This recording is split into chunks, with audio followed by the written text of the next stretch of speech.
ভারতের বিতর্কিত মডেল ও অভিনেত্রী পুনম পান্ডে পর্নোগ্রাফি ও ব্যক্তিগত বিভিন্ন কাণ্ডের জন্য প্রায়ই আলোচনায় উঠে আসে তার নাম। কয়েক মাস আগে মৃত্যুর খবর ছড়িয়ে বেশ তোলপাড় ফেলে দিয়েছিলেন তিনি। পরে নিজেই জানান জরায়ুর ক্যান্সার নিয়ে সচেতনতা তৈরি করতেই এমন কাণ্ড করেছেন। বলতে গেলে বিতর্ক যেন তার নিত্যদিনের সঙ্গী। এবার সেই পুনম পান্ডে কথা বললেন বলিউডের জনপ্রিয় অভিনেতা ইমরান হাশমিকে নিয়ে। চাইলেন তার কাছে চুমু। বলিউডে সিরিয়াল কিসার হিসেবে পরিচিত ইমরান হাশমি কেরিয়ারের প্রথম দিকে প্রায় প্রতিটি সিনেমায় নায়িকাদের চুমু খেয়েছিলেন তিনি। দেখতে দেখতে সিরিয়াল কিসার তকমা পেয়ে যান এই অভিনেতা। পর্দায় চুম্বন দৃশ্যের জন্য তাকে চুম্বনের রাজাও বলা হয়। সেই চুম্বনের রাজার কাছে পুনমের আবদার একটা চুমু।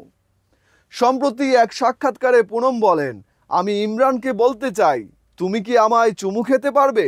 যদিও পুনমের এমন দাবি শুনে এখনো সাড়া দেননি ইমরান হাশমি, তবে নেটিজেনরা বেশ মজাই পেয়েছেন এমন আবদারে।